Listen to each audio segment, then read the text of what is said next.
gentlemen, welcome back to yet another episode of For the Most Part Podcast, Season 4. If you didn't realize we're on Season 4, well then, my guy, I can't help you. Um, to my left is Mr. Adriel Sherwood joining us for a couple of episodes. And on the Zoom, we have Miss Louise Clark, our resident writer, and she's the person behind the research and pulling up the articles and thing. So we So today's episode is going to be somewhat interesting. We're looking at mistakes new artists make, and this could be performing artists. yes, that is. performing artists. Yes, this is across the board. This could be anything from contractual mistakes to performance mistakes. And basically, I would say to start, image branding, those sorts of things, right? So I want to start with, let's look at contracts, right? Mm-hmm. What yeah. Gruesome, but it's important. Yeah. What are some examples of contractual mistakes that artists make, especially the younger ones? Maybe not so much the older ones. The older ones kind of figure out even if they make a mistake. But yeah, go ahead, AJ. I'll say a mistake that a lot of the younger artists make is when they go to sign a record deal. A lot of times they would get, I would say, outsmarted. So the record label will give them there's a certain amount up front and say, well, that's it. And because the artist is new to the scene, they might be young, like 100,000 might sound like so much to them. Yeah, and then the record label does magic with the song and it makes millions, close to billions of dollars, and all the artist left with is 100,000. Wow. And wow. Yeah. I think a historic go ahead, Louise. Go ahead, and then I'll jump into what I was gonna say. Yeah. Okay. I was also gonna point out that one mistake is not reading the contract. Not reading the contract. Yeah. Yeah. No, I'm not blaming artists who've been in that situation, right? Ending up with virtually nothing, even though the record label turns their song or turns their album into something. Right. Wow, Right. lots of money, right? But that could be a thing, right? Especially if you have a good relationship with the record label, so maybe you just kind of assume everybody's being so nice to you. Yeah. I'm not saying that is the case for everybody, but I'm saying that could also be a thing. Maybe you enjoy the environment so much that it's not really something that's like on your mind. Yeah. So the example I was gonna talk about, and we were talking about this before we kicked off this episode, is if you don't know who TLC is, you need to go on Google and Google it well. Google is your best friend. They sang No Scrubs. No Scrubs, don't go chasing. Yes, don't go chasing waterfalls. And they were basically a hit of the 90s. They were at the top of the R&B and pop charts. And their case is notorious because they signed Louise, if you could pull up what label they were signed to. It's not about it's not about making out the scene, but they were assigned to a label, and I believe the label La Face, right? And they were signed to a number. Sorry, they were signed to a number of labels, but I'm actually not. Listen, Google stay doing the most right now. Who ripped off TLC? Perry Pebbles Reed and Viacom. Wow. Viacom, which I'm assuming owns one of those record labels. Yeah. Wow. Okay, so essentially TLC they signed to one of those record labels, publishing companies, etc., etc. This thing flying around the room. You catching up apps. Anyways, so they signed to one of the record labels, and I'm assuming that their contract was for a particular value. Does the internet say anything about that? And About what exactly? the Sorry? value of their contract, because I mean, I believe they will later. Not their net worth. No, Not their net worth. Not their net worth. So when you get signed to a label, the label gives you cash up front. Yes. Right, and typically good contracts. Need it. Yes, typically good contracts outline you have to get cash up front, and then you get a percentage of whatever. If it's something from a performance, something from if the record sells, a percentage of if it hits number 1, 2, 3, 4 on whatever charts, right? In TLC's case, at some point within their career, I think it was probably in mid 1990s or something, so they had to declare bankruptcy. Wow. Yes, 1995. Oh wow. And, yeah. Well, excuse me. And collectively, I think they declared $3.5 million.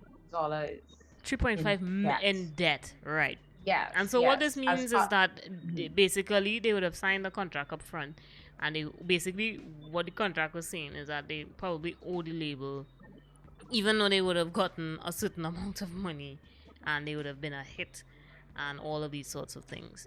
Now, one of the things that I will say, as we said, is that most likely they didn't have a lawyer with them present at the time to read this contract, to verify, because it have no way the lawyer was gonna let you get robbed. Tied up in that. Exactly. Yeah. Exactly. And one thing about contracts. One thing about contracts, right? One big thing about contracts. So if it is some promoter say, okay, come and sing at my nightclub, give me 50%, and you are a nobody, that contract is that contract that you do with that producer, even if it's done by a lawyer and everything, but that language would be language that could be understood by everyone, or at least when you read it, you can make some sense of it, right? But when we're talking about albums, when we're talking about publicity, when we're talking about artists, the contractual agreements are going to be pages long. Because remember, dealing with millions of dollars here, they expect to make millions of dollars from you. So yeah, that contract's going to be fat, it's going to be thick. Yeah. It's not at all like how my bank account looks right now. Oh Lord. Yeah. So it's not gonna be a couple of pages. It's gonna be a thick book. Yeah. So even if the members decided, all right, let's skim through it, chances are a contract of that scale, you need an attorney to look at it. There's no way you as a lay person could do it, right? Or at least I would not advise a lay person to do it. You know, I mean, there's a reason why law has an entire branch called entertainment. Agreed. And I mean, that's just a tip of the iceberg. That one of the that the mistakes that artists make, generally speaking, they think that they can handle it on their own. They think they don't need the assistance and the guidance or the experience of people who have been in the business before, right? And again, that's one aspect of it. Another aspect that I can think of is branding and imaging. A lot of really good artists start off as a particular image. Now, some do get lucky when they do rebrand, which is, you know, the whoever, either they take over or they get a new manager or something. Yeah. The image miraculously is okay from one to the next. But I think a good example of this, where branding and imaging is concerned, is an artist like JoJo. If you remember JoJo, Then she came up with just "It's just a little too late." Na, na, na, na, Yeah. na. Right.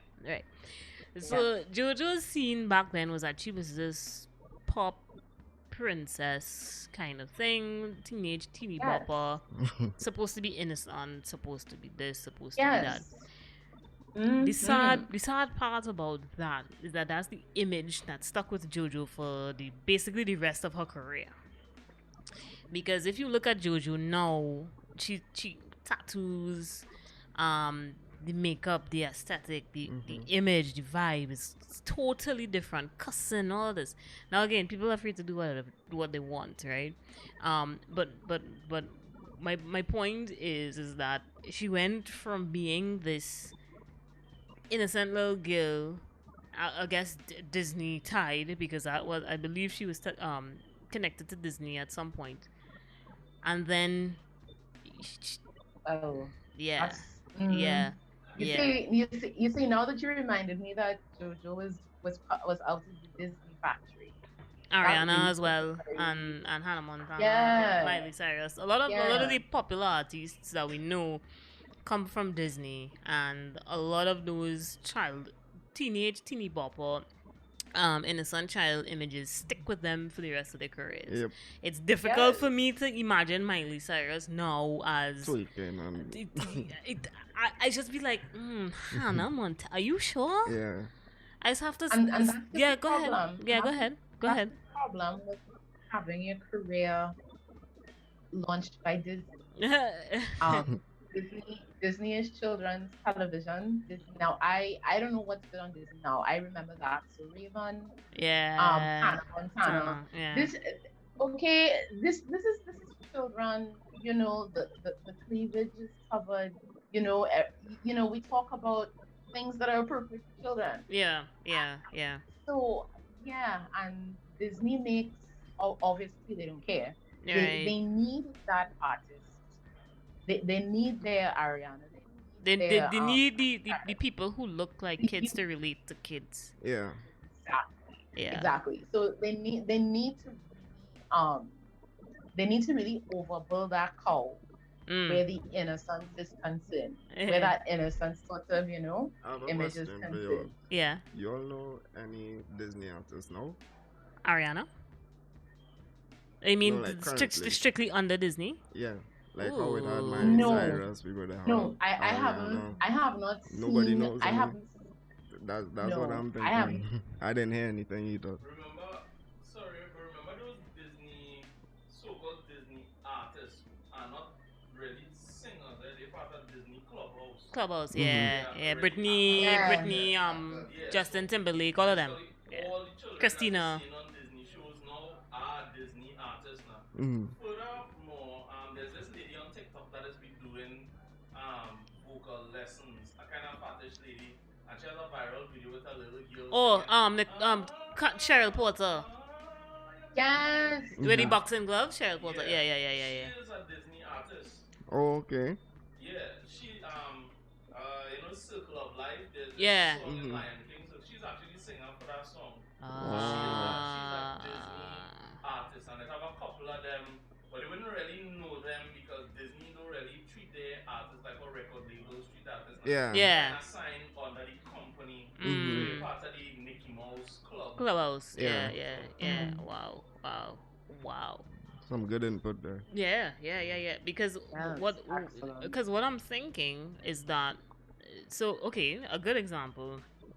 For me, I watched Ariana go from little pretty princess cat. If y'all don't, Salmon cat. Wait, say that again. Salmon. Yeah, salmon cat. Yes. To singing Dangerous Woman and singing love song and she what? Side to side and drop into the floor wearing 6-inch. She's also married, by the way. Yeah, what I have to do with anything? No. My point is we've She was a little girl on associated. Disney. Yes, that's what we're saying. What we're saying is we've come to associate that Disney image with that name. I have found it. Can't shake it off. It can't shake it off. It's Can't. the same thing with like Raven. Now she's on the View now. Still, she's on the Yeah, View, I and she's think a so. whole commentator. And in my head, I can't see her in any other light other than that's a Raven and seeing into Having the a future, vision. John. Exactly. Yeah. Exactly. I know what you mean, because even currently, plenty people will see Miley Cyrus, but they wouldn't say Miley Cyrus. They will still say See Hannah Hannah Montana. Yes. Hands down. Yes. So it really Even sticks though- with you. Yeah. Even though she has come a very long way from bell bottoms and large hair. Yeah. And So doing the she's whole come double so long. image, the double life kind of thing. Mhm. So Yes. do we think that kind of thing affects all artists? We've seen Ariana I seems think to it be affects one. a lot. Yeah, because I think Ari and Miley and them have had reasonable success considering their previous Disney image, right? But here's the thing, though. Go ahead. It's not to say that being tied up by, by virtue of them being an act on it's not necessarily a mistake. Right. It's not. I mean, no, because it's not a mistake. It's your career. Right. This is how. Yeah. It's not like oh, my mistake was going on this. No, maybe the parents are the ones who made the mistake. But I do think there are some I'm sure who have regrets and have probably said they felt like it was a mistake. You all know who Olivia Rodrigo is? Yeah. Yeah, she was also a Disney artist. So I think that was another one because she blew up within the last 2 years. Yeah, she blew up. But yeah, she started as a Disney artist as well. Wow. Wasn't Shawn Mendes a Disney artist? Most of the pop people are. Mm-hmm. Was he that young? Yeah. Jonas Brothers. Oh Jesus. Sorry, no offense to anybody. Wow, I forgot that the Jonas Brothers are basically Disney. Yes. And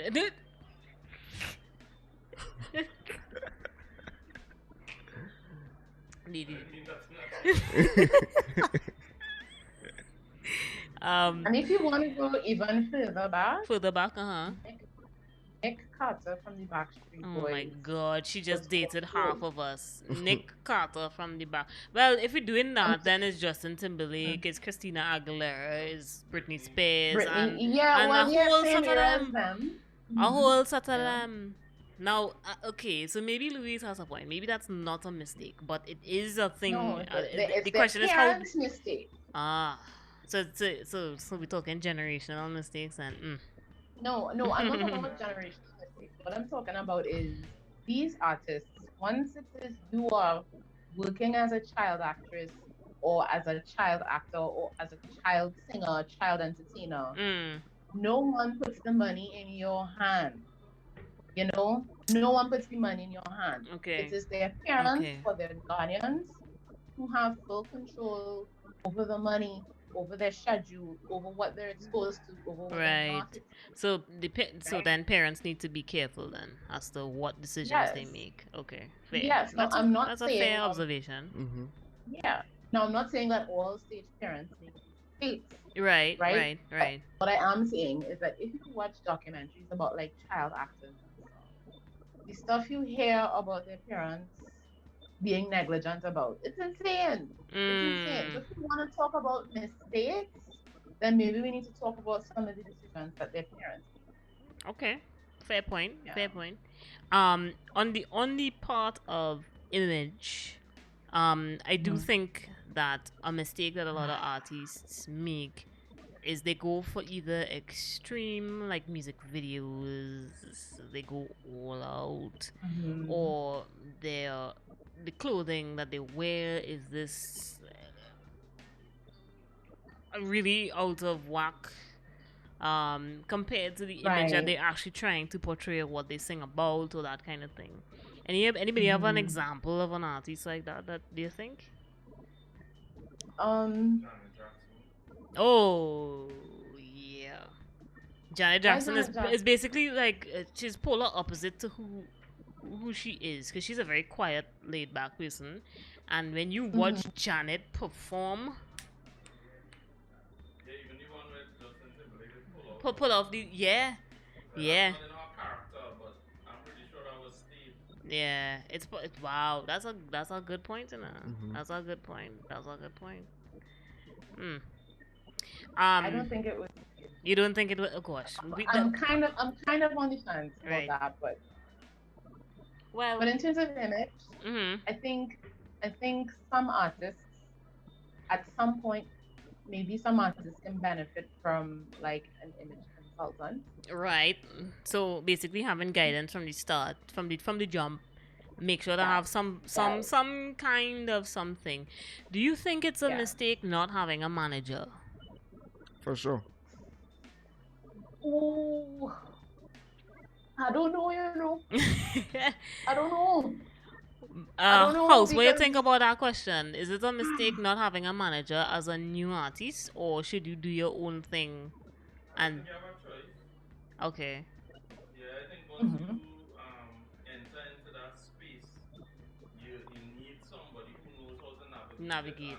It's either you will be assigned a manager, or you come in with your manager who would basically be told what your career path would be. Yes. So it's kind of like when you're flying a plane, you're not handed the controls on your first flight. Yeah. In fact, we're gonna have the head pilot, and he's gonna watch, man, everything you do from your takeoff. If you fail your takeoff, he takes over control in emergency. Wow. No. Okay. What about social media image? What are some of the mistakes that that artists, again, Twitter posting like and I'll say right now the just biggest, like with the fashion thing. Yeah, go ahead, AG. Yeah. The biggest mistake our artists could make in terms of like social media and following is I wanna say dissing a certain group of people, like dissing LGBT or dissing a race or something. Right. The whole cancel culture that we have right now is a dangerous game that could literally end your career. Few artists could survive that kind of thing, and one of them that did survive recently was the baby. Right. Because he had a thing about gays and Lil Nas and stuff, and they canceled him from Coachella, they canceled him from a lot of shows and stuff. But he's still kind of so basically what we're saying is what you shouldn't do is basically say things that will offend the people that will make you money. So just I would say listen, right now we're in 2020. Right? Everybody sensitive. No, what? No, oh my God. I wasn't gonna go there. I wasn't gonna go with that. Some sense of political correctness then. Nah, that isn't where I was going, but that's a good point. I was simply gonna say it's 2022. Just seek a professional and right? But what is professional though? But what is professional? When I say seek a professional, I mean a professional who handles your social media. Okay, so you have somebody making these smart choices for you then. Yes. Okay. Yes, and especially if you and your social media manager have a good relationship, right? And and you have some sort of creative control over what your social media looks like, but the manager kind of puts it together in a curated manner. Fine, no problem. Right. And here's the thing, and here's the thing, like back to the whole having a manager or not having a manager thing. A good manager will realize, all right, you just be some kind of cacaho when you're ready. Let me make sure that you don't have any control over your social media. Right. Let me make sure of that in order to safeguard your future. Right? Yeah. Now that should not have to be a manager's job, but a good manager will see it and maybe do something about it. No, I'm not saying that a good manager is supposed to. I'm just thinking out loud. Right, fair point. Right, so a good manager will be like, nah, right, no social media for you, right? I will do it, or somebody else will do it. Yeah, Yeah. so A I random do not question. pity the Uh-huh. baby. Yeah. I can't pity him. Right. No. Fair point. Fair point. Now, I just thought of something. Right. Um. Now, I don't know if y'all remember back in when this was, maybe 2012, 2013, 2014. Ariana Grande was now coming to stardom, really popping. She was really becoming this number one kind of vibe. She was also covering a lot of Mariah Carey stuff. Do you think it's a mistake to basically try to? I don't think she's actually really trying to be like Mariah, because it's just simply that she has the vocal range to do some of the stuff, the vocal acrobatics, the strength, whatever. But should you, um, I want to say that you should have your own image for one, or right off of the, you know, from the start line. Yeah. I don't understand. You mean being one of those artists that tries to emulate? Yes, like because an artist. because the thing is, Mariah, she made a comment. She said, "I don't know what it is that people think. You know, I'm being an influence on whoever and whatever. That's not the case. I don't know who you're talking about." And basically, Ariana was just trying to pay homage to the girl, but at the same time, it was a thing that came up because a lot of people, if you looked at a lot of Ariana's album covers at that time, and they put it side to side to Mariah's album covers at that time, it was literally the same photography, same editor, and them kind of thing. The producers, I believe, were also the same or close to, and I have a suspicion that they may have been trying to utilize her Mariah likeness to boost her career. I don't know. What do you think? Yes, of course. Yes. For sure. Yes. Or rather, even if it is not like if it's not like like a pre-planned career move, like a deliberate career move, it's going to, right? You have, I think, it's gonna happen. Yeah, like because I was gonna ask if we could call that a mistake in some ways, because even up to now they still compare her in a lot of regard. They still compare the two, because she does do a lot of the high notes, the whistle stuff. Now, mind you, they have worked together. If you don't know, they had a whole Christmas thing with J Hud and whatever and whatever. Yeah. It was a whole. The fans were killing themselves because they had the two whistle queens in one song, and then they had the belting queen of gospel in the next, and it was like the new vocal trinity. No, I'm not claiming it, but but it was a thing. It was a thing. So I am just wondering if we as young and up and rising artists should be concerned about who we image ourselves after. You know, I think it depends. Okay, go ahead. I really think it depends. I think it depends, and let's face it. Ariana Grande is a diehard Mariah Carey fan, right? I'm a diehard Mariah Carey fan, but I'm not gonna try to sing a Mariah song. That is suicide. No, that is madness. Ariana Grande is a huge fan of Mariah Carey, right? And she is also a performer herself, right? What do you expect? What can any of us expect? What can any of us expect? Like, I'm saying that, okay, maybe it's not a mistake. Maybe it's not a mistake. I think it's good for her career, because if she can emulate that sound, I'm business point of view here, she can probably grab an older audience, because an older audience likes Mariah Carey. Right. That might be, it might trigger some old memories, like the reminiscent, right? Another thing I want to add to that is that Ariana's fan base they may not even like know Mariah Carey's songs like that and album covers to even compare to know that she is emulating that's Mariah true. Carey. That's so true. they might just be thinking, wow, she's the best thing since sliced bread. She's doing all this. But they don't know where it actually came from. Host, like, can I get on and say something? Right. So no, I don't. No. You can't say that and then you ain't ready. No, I am ready. School the listeners. What are we missing? Alright, so one thing we keep forgetting with this business that we in is that it is basically an industry.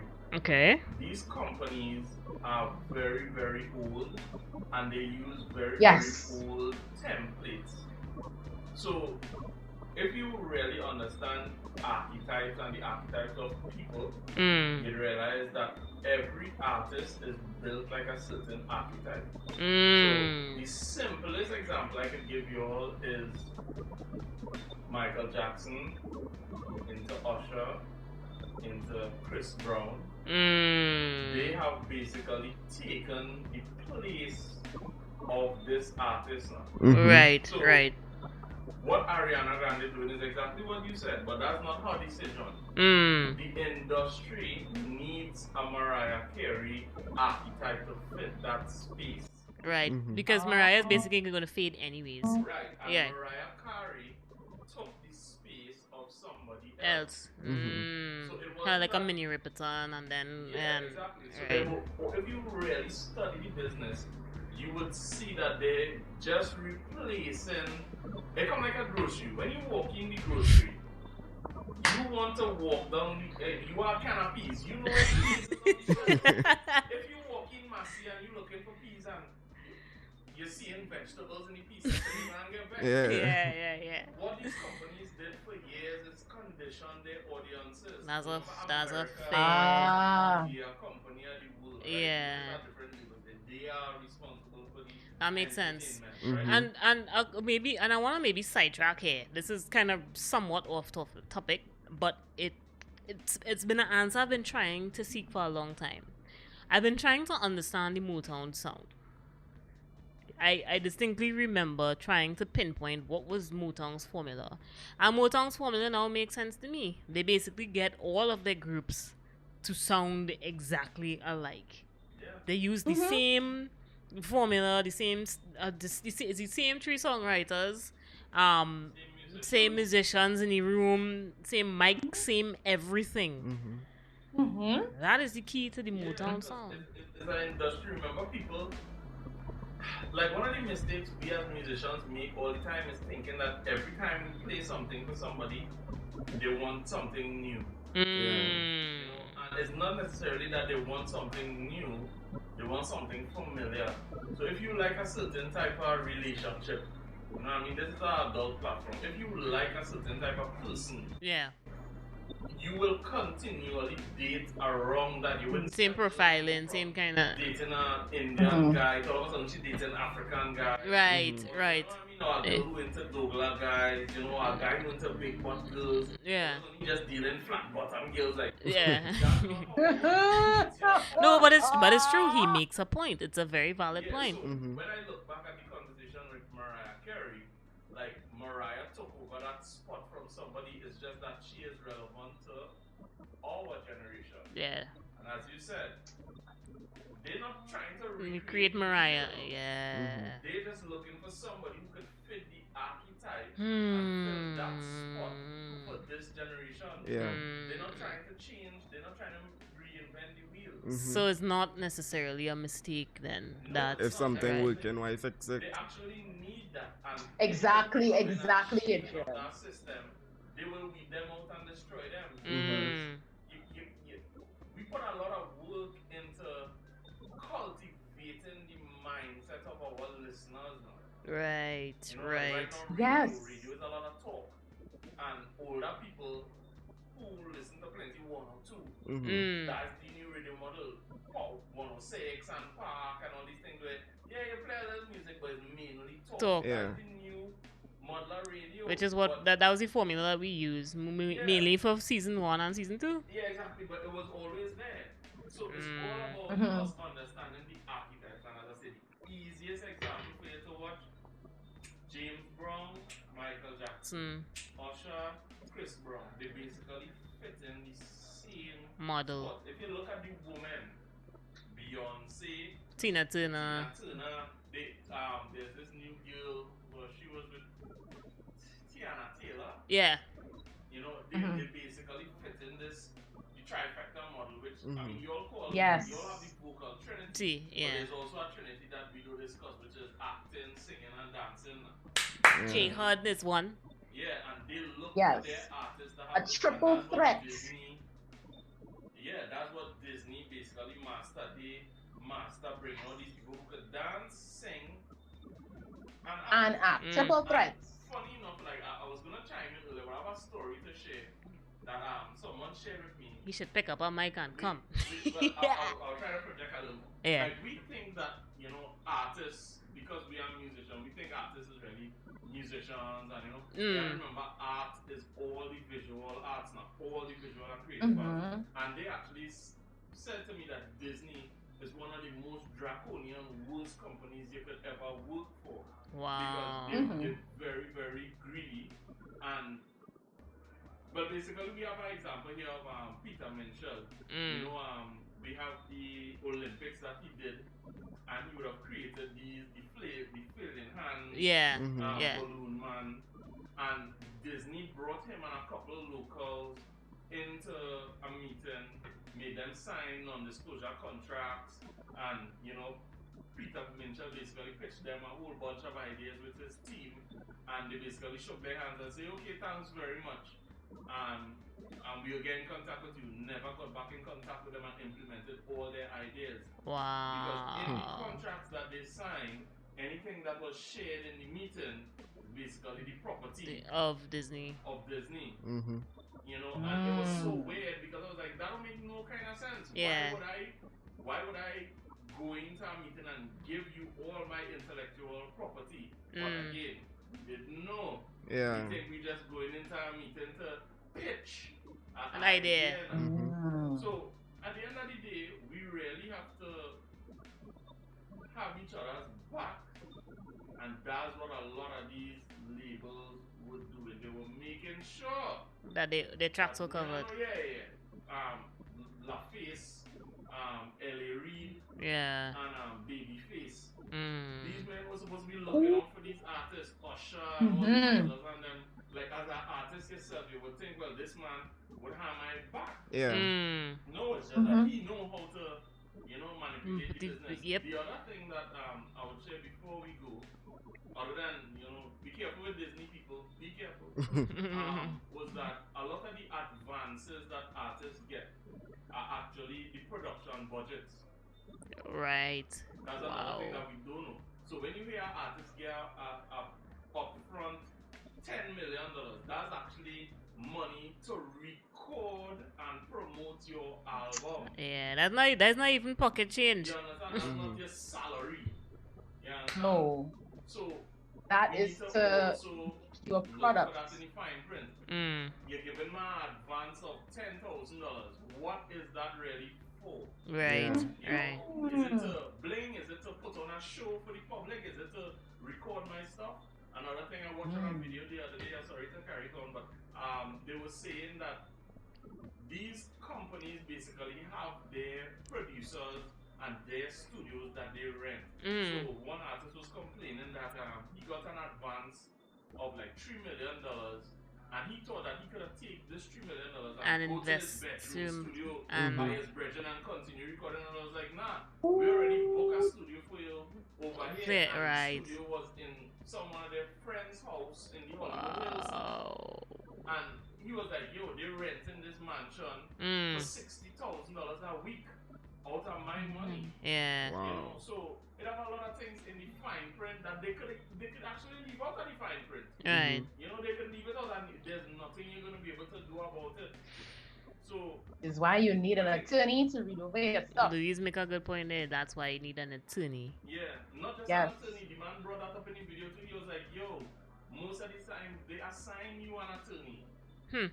And you thinking this attorney have your Back. but he working for them. Nah. For the label, yeah. He So working it's for the like- label. So like who the No. attorney gonna really look out for when The you think label, about it? yeah, Exactly. yeah. Remember we living in a kind of unscrupulous time where I could bring an attorney, but they could contact the attorney behind your back and be like, yo, listen, we'll give you twice what he paying you, 3 times what he paying you, just to make sure he do what we say. So again, when you're dealing with Disney and these big corporations, yo, is that a grease your ass? Take what they're giving you. Buy your mama that house. And get out of it because artist career, like you have 10 years, Dre. You have 10 years to capitalize and make as much money as you can and get out. Yeah. Yeah. Right. And that actually reminds me of another mistake. Right. Louise, go ahead. Yeah. That reminds me of another mistake that artists make. That you reach, you're on the billboard, you're always you hit number one basically, and you park up. Yeah, money is rolling in because you're performing, you're getting your royalties and stuff. May I intervene briefly? I just want to say that when For the Most Part podcast is number one on YouTube, we will not stop. It's not about, it's never about just hitting number one. It's about the information that you're getting here tonight. Yeah. All right, okay, proceed. Yes, continue. I preached enough today. Go ahead. Yeah, that mistake is thinking that, this what I'm doing right now, which is making new albums and record it. Yes, exactly. There's this belief that it'll last forever, that the fame will last. The fame is, imagine you go from nobody to not being able to walk down the street because people are literally running after you because they want your autograph and stuff. Yeah. So of course, if you're experiencing these sorts of intense things, of course you're not going to think about 10 years, you're not going to think about 15 years, you're not going to think about any of that stuff. And for artists, that mistake, it doesn't just cost them financially, it can cost them emotionally, mentally. Yeah.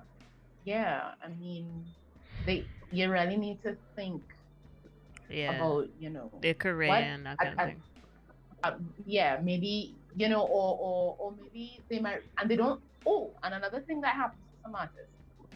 My mom and I used to talk about this all the time. Some authors only have one book in them. Wow. Right? Yeah. I'm gonna get nerdy for a minute. Yeah, go ahead. To Kill a Mockingbird by Harper Lee, an American novelist. It's a wonderful book. Yeah. Absolutely wonderful book. Right? Harper Lee never wrote anything after that. It's very interesting. Because she only had that one book in her. Some artists maybe only have 2 or 3 albums in them. Yeah. And I think some artists think, I have 11 albums in me. I have 12 albums. 12. Yeah. Not all the time. Sometimes if you're going into popular music, you need to go into it remembering this may not last forever. Yeah, this is a temporary kind of career vibe. So I'm not hating. Yeah. No, that's fine. Go ahead. So what Louis just said, is not. I think some artists that capitalized on that and did really, really well at it is Rihanna, Jay-Z, and Kanye West. Because Rihanna recently became a billionaire. But when last did she put out an album? When last did Jay-Z put out an album? When last did Kanye put out an album? Right. Kanye released Donda. He released Donda, but I mean on the broader scale. But on the broader scale, if you really look at them, look at Diddy. Singles they drop in a single here or a song, yeah. Jay-Z don't need to go in no studio to buy groceries. Louise. Jay-Z releasing his whole catalog back on YouTube now. Yeah, same with Mariah as well. Everybody basically putting something out on YouTube. That's what it boils down to. Yeah. Okay, Jay-Z, finally. Yeah, pull all of it down and you could only get it on Tidal.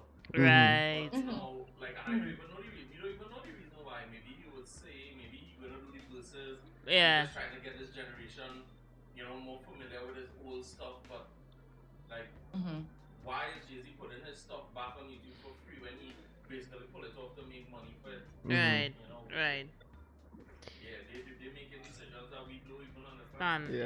Yeah. No, not at all. Yeah. So, guys, I think what it boils down to in terms of this episode, maybe we could end it by saying how we could avoid some of these major mistakes. Get a more seasoned head to help you navigate the Guidance. Yes, maybe get a second and guidance third eye. after Get a second and third eye to look at some of your contracts. And a good example of that is I'm gonna use my podcast team. I don't just reference one person. I talk to everybody and find out, is this the right thing to do? Should we do this? Should we not do this? And everybody puts in their 2 cents, and typically it always usually ends up being for the better, and we do get a good result for the most part. So, anyways, guys, drop a comment. What do you think are some of the mistakes that some of these young artists are making today, especially in this industry? And what are some ways you'd recommend that they, of how they can avoid doing some of these things? For me, I would say, as I said, get help. It's never a bad thing to have somebody chuck in a little 2-piece advice. It's not a bad thing. You can't navigate the waters by yourself. And that's why a lot of these independent artists not really making it in the business, because they think that them recording their own album and releasing it on their own and everything will be enough for them to be popular, but it's not. It's just not it. Yeah, not when you have to compete against labels who can calculate their profits in millions. Yeah, and calculate who market their artists in a particular way. Especially when they calculate in 10 and 12 years down the road. Can Beyonce still make me some money? You understand? Exactly. So, guys, that's it for this week's episode. I think we had a very healthy conversation. Thank you to the guys behind the scene. And there's about 4 people sitting down behind the cameras that you're not seeing. Thanks to Adrian and Louise for joining me on this. We definitely will be walking away with some thoughts to take into the next episode for sure. Yeah. Yes. All of the information, as usual, would be on our website, www.forthemostpartpodcast.com. If you don't know the name of the podcast, so yeah. That's it. Like, share, comment, subscribe, and we will see you. And we will hear you on the next one. Peace out, guys. Peace out. Kumbaya, my lord. Louise, stop. Please. Kumbaya, Why are you my singing? lord. Louise is Kumbaya. singing. Because you said peace. I'm gonna just mute her.